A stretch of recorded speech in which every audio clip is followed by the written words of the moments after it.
Caramel পুডিংয়ের রেসিপিটা অনেকেই চেয়েছিলেন আমার কাছে, তাই আজ এসে গেছি পুডিংয়ের রেসিপি নিয়ে।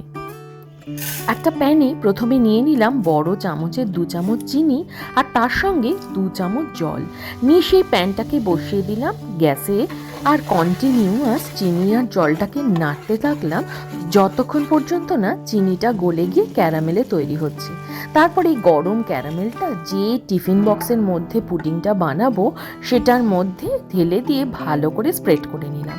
একটা মিক্সিং জারে নিয়ে নিলাম 2টো ডিম আর তার সঙ্গে আবার 3 চামচ ভর্তি ভর্তি চিনি আর সঙ্গে নিলাম 1 চিমটে নুন।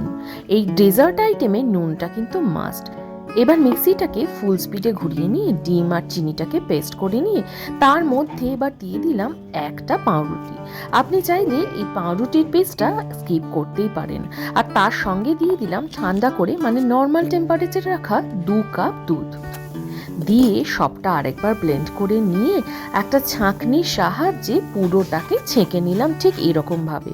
তাহলে যখন পুডিংটা ফাইনালি তৈরি হবে সেটা একদম সিল্কি স্মুথ হবে।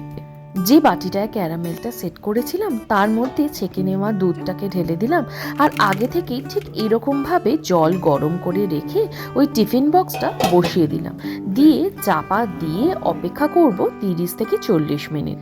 30 থেকে 40 মিনিট হয়ে যাবার পর গ্যাস অফ করে ঠিক এরকম টেক্সচারের পুডিং দেখতে পাবো। টেস্ট করে নিলাম পুডিংটার ভেতরটা কাঁচা আছে কিনা। ব্যাস আমার ক্যারামেল পুডিং একদম রেডি। একটা প্লেটের উপর টিফিন বক্সটাকে উল্টে নিয়ে হালকা হাতে টোকা দিলে পুরোটা ঠিক এরকমভাবে বেরিয়ে আসবে। রেসিপিটা ট্রাই করলে কমেন্ট করে জানাতে ভুলবেন না কিন্তু।